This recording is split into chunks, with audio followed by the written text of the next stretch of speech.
Hey guys, Core Game Rants and Streams here. In this nice little rant here, let's talk about unpolished games because why not? Games that seem unpolished and really seem a little bit broken, or actually literally broken, to be honest. A good example: Battlefield 2042. That has a lot of things that are completely broken. A lot of gamers hate it, and there's good reason. It's EA. It's DICE. And what do the gamers think? Well, we think it's just dandy. No, we don't. We actually think it's terrible, it's broken, and why the hell should we even buy it in the first place? Oh, right, because it's Battlefield, and EA and DICE make Battlefield. That's why that's why we should care.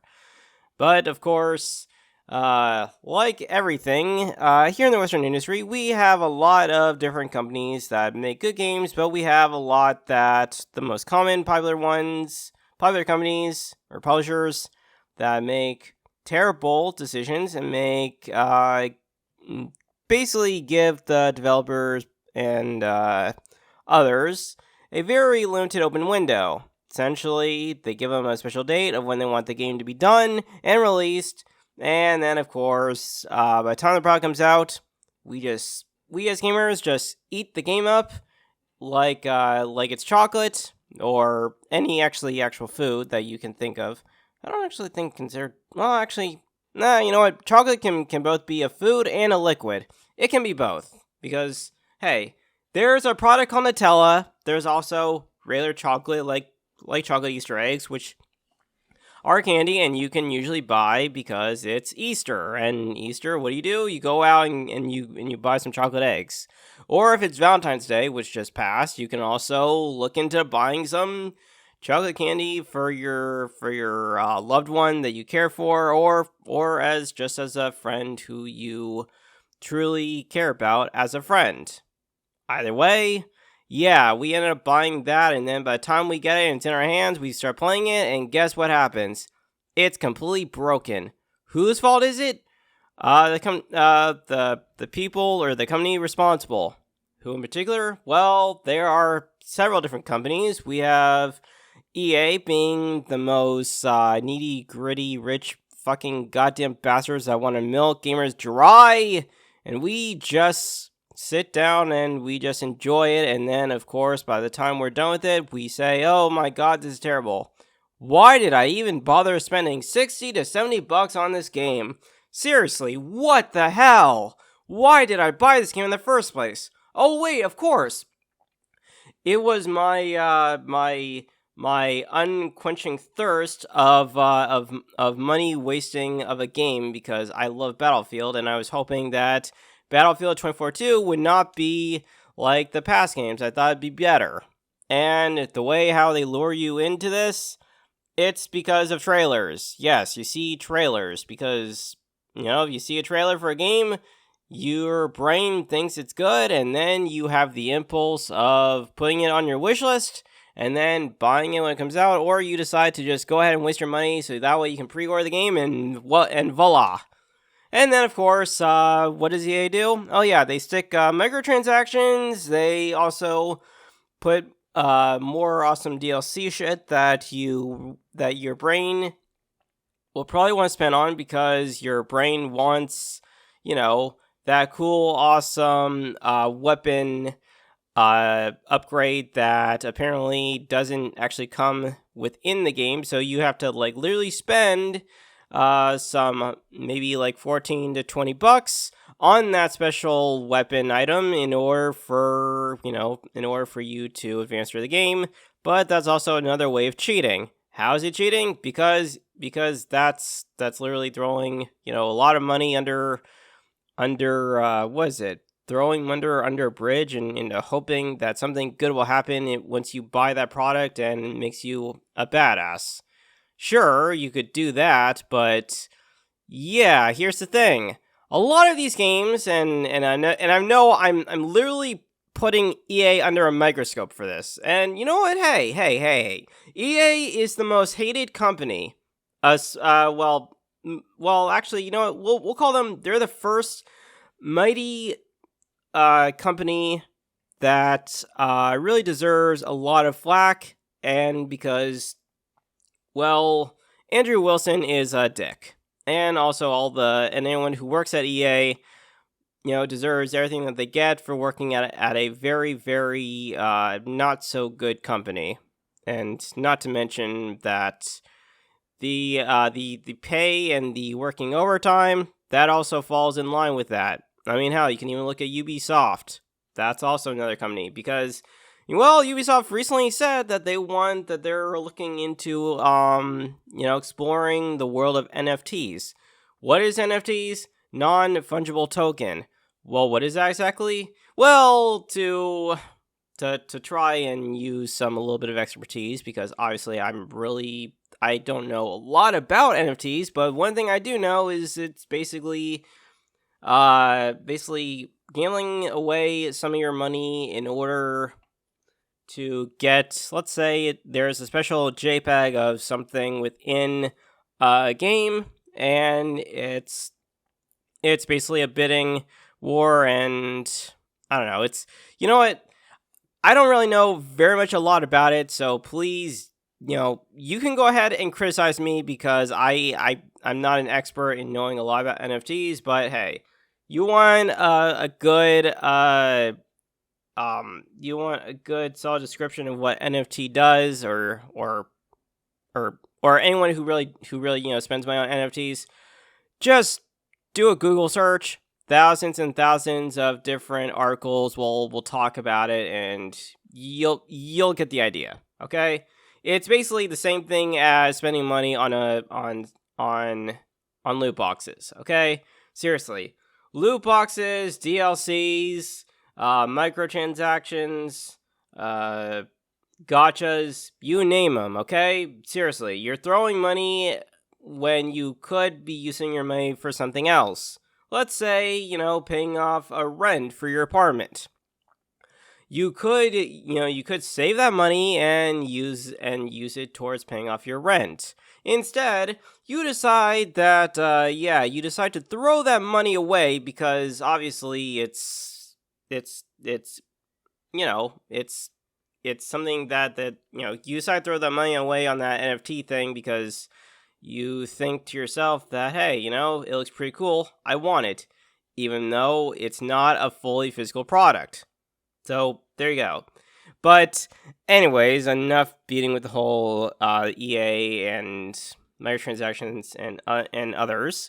There's, the thing is with Unpolished Games, now, here in the West, we have there are a lot of very common, most popular games in existence.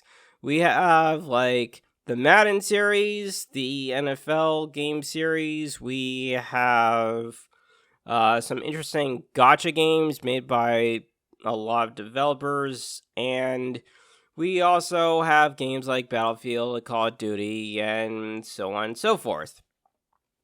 Now, for those that don't really quite know, EA, they used to be a really good company. They used to work on making a lot of good first-party games, really polished, really well-versed into creating great things for gamers like us. However, here in the West, a lot of developers, or third-party ones, the most common ones are pretty much EA, Ubisoft, and Blizzard Activision, even though Blizzard Activision recently got acquired by Microsoft, which is a Western first party. They're also known for making Windows and making all sorts of interesting stuff for computers and so on. So yes, they own Windows, they own the Xbox Series, and now currently, now that they have acquired Bethesda. They have acquired Bethesda, but they have also now acquired Blizzard Activision. And they're known for making games. They're known for having many different studios under their umbrella. And the game, so if you think of, the Call of Duty series, that falls under Activision. World of Warcraft, yeah, that they used to be a very, very, very popular MMO back in the day when, I don't know, let's say, when was it super popular back in the day? Let's say about maybe around like between the 1990s and probably till the late 2010s. That was when World of Warcraft was pretty good. Ask anyone who's a WoW fan; they'll tell you. Now, most of them have now hopped on to the Final Fantasy XIV train because Final Fantasy XIV is a very good, great MMO. I tried playing it once; it was interesting. However, due to the fact is that I lost access to getting back into Final Fantasy XIV, I can no longer play games like those. In general, I don't really play very much MMOs nowadays. Let's see, what else? What else can I say here?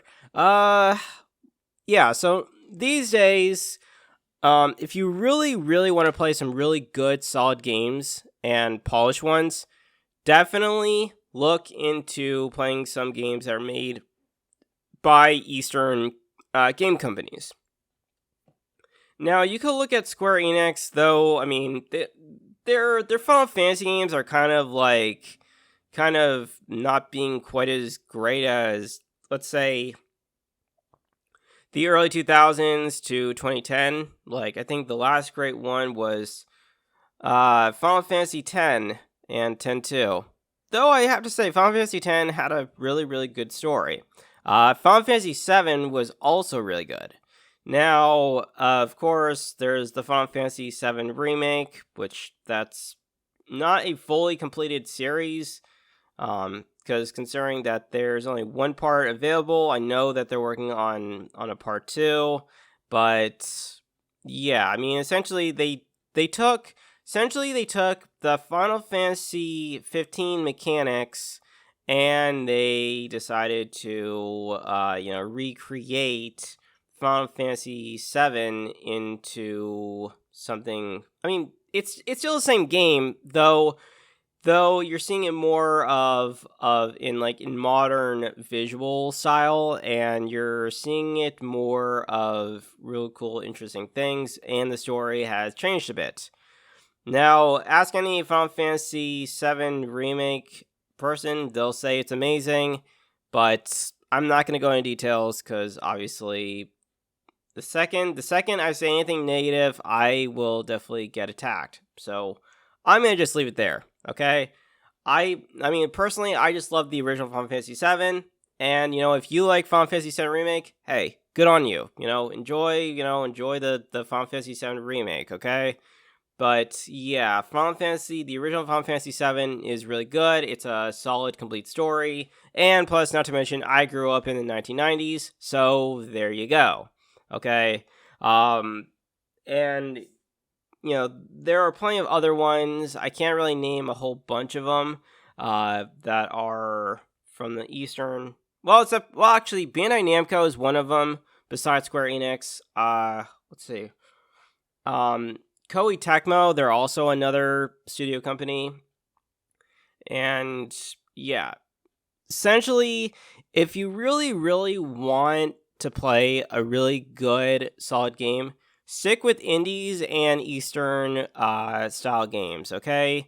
Ghost of Tsushima was definitely a really good, solid game back during, I mean, it's on PS5, but you can also play it on PS4. And, Ghost of Tsushima is a really, really good game if you like, feudal era samurai type of games. That's definitely one of them. And these days, that's what that's kind of like what I enjoy. I mean, Bandai Namco is known for making some really good JRPG games, and some of them can be a little bit hit and miss. I definitely know that I think it's called Anime Fusion or something. I forget, but basically, that game has a lot of mixed reviews. You can look on Steam; it has a lot of mixed reviews. Some people enjoy it, some people don't. I personally have never actually played it, but I don't really pick up games that have mixed reviews. I kind of go after games that essentially have some good positive things. And I mean, even if a game is overwhelmingly positive, I'll still play it. I mean, regardless.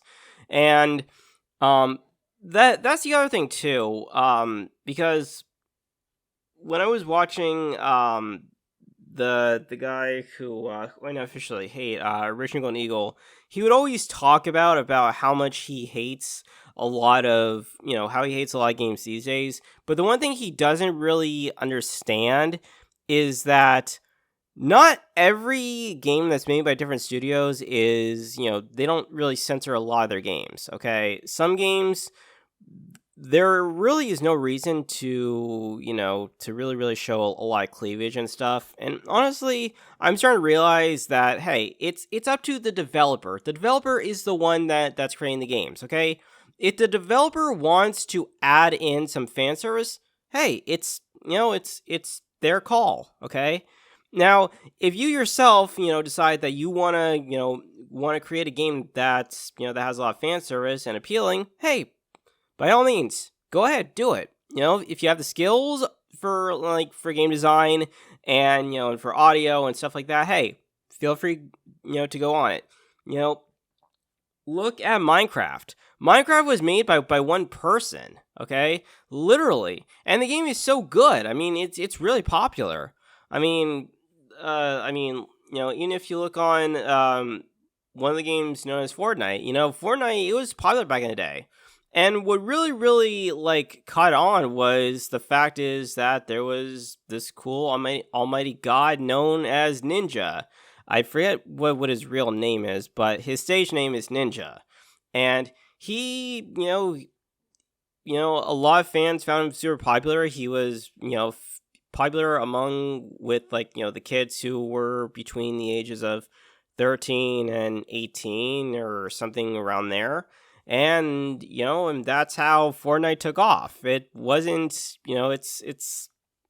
yeah, I mean, Fortnite is a super popular game, and even some other titles like Valorant and stuff. Now, I know that there's not really a lot of new game trends popping out, but, hey, if you are tired of buying unpolished games, stop buying games that are unpolished.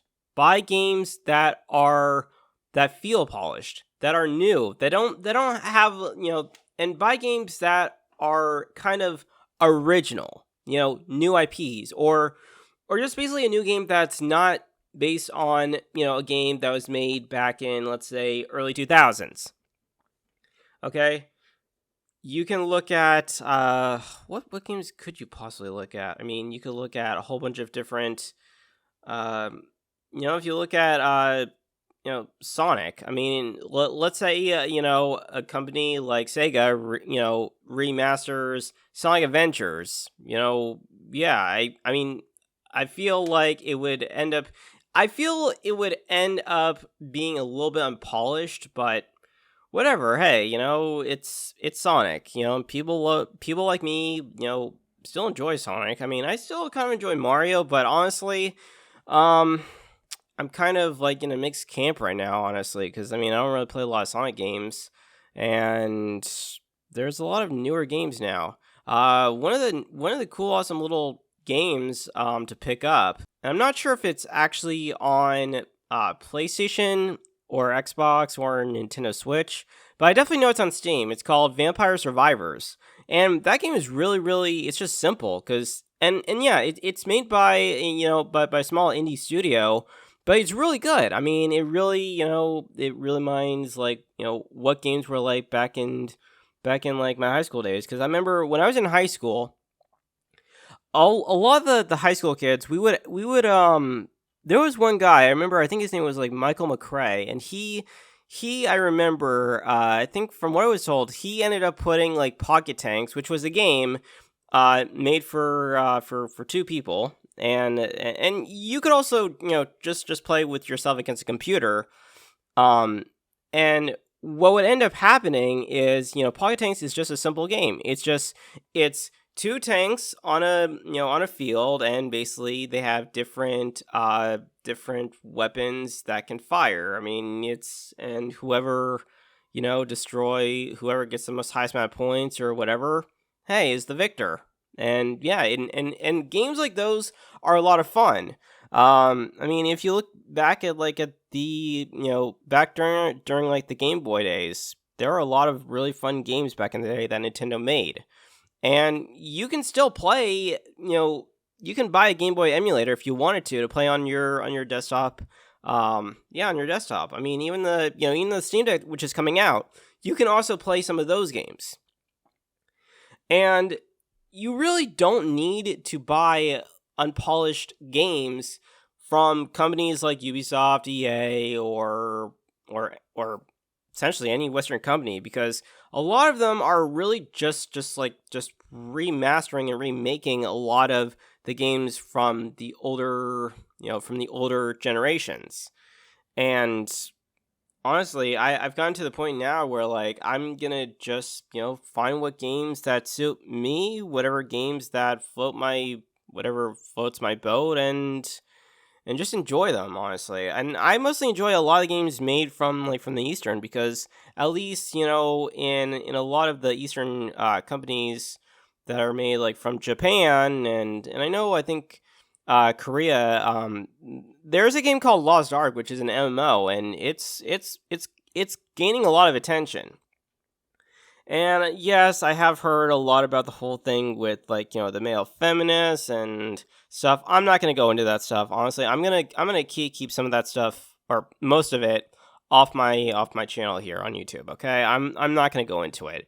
If you really want to go into that stuff, I can recommend you guys some YouTube channels, but please to God, don't just no. I'm not putting that here on my YouTube channel. I'm sorry. That's not happening, okay? I literally like pretty much I think destroyed my my whole entire other YouTube channel, and it got to that point where I was just completely tired. I didn't want to have anything to do with it. So, yeah. Don't bother. I'm not going to do anything that relates to politics or talk about male feminists and stuff, because that to me is not appropriate for my channel, and it's going to stay off my channel. And if you want some recommendations, believe me, you can just send me a personal message. I'll definitely give them a list to you. Okay. But yes. So my overall advice for you guys: anyone who sees a new upcoming game of a trailer, make sure to wait to see what the gameplay looks like. And then here's the thing. Now I'm gonna totally go against what this one YouTuber said, which he says, wait every 6 months. No. I mean no, yeah, wait 6 months. No. Wait until the game goes on sale. Read some reviews of what it says. Look at the gameplay. And once you look at the gameplay, read the reviews, because the reviews will give you some glimpse of if the game is really, really good. And you also need to judge the gameplay to figure out if the game is really worth your time. Okay? And if you guys are not sure, about, how do I feel about trying to get into a new genre, you're whatever type of genre you're really into, try to avoid playing a lot of games made by that come out that are being published from EA, Ubisoft, or Activision Blizzard. Okay, companies like those, avoid those at all costs. Okay. Don't bother with them, okay? Unless you read the reviews, and reviews tell you that they're really good, tell you that the game is good, and also if you see the gameplay.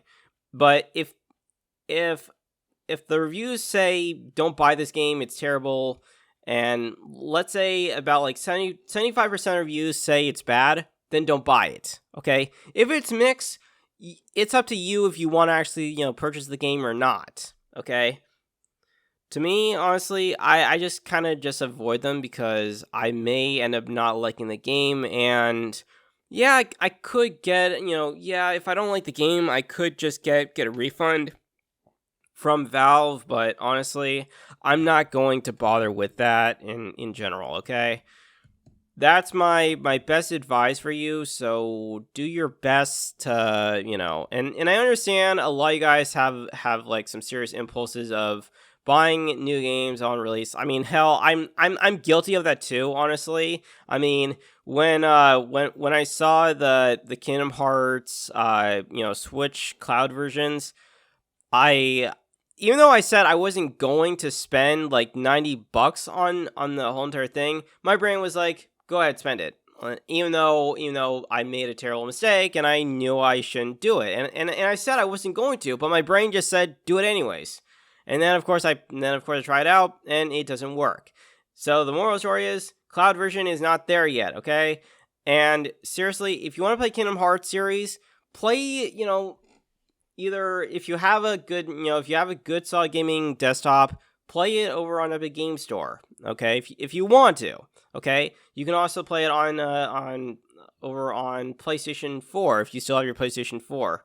I'm not sure if you can also download. I think you probably could still play it on the PS5. I'm not 100% sure about that, but yeah, if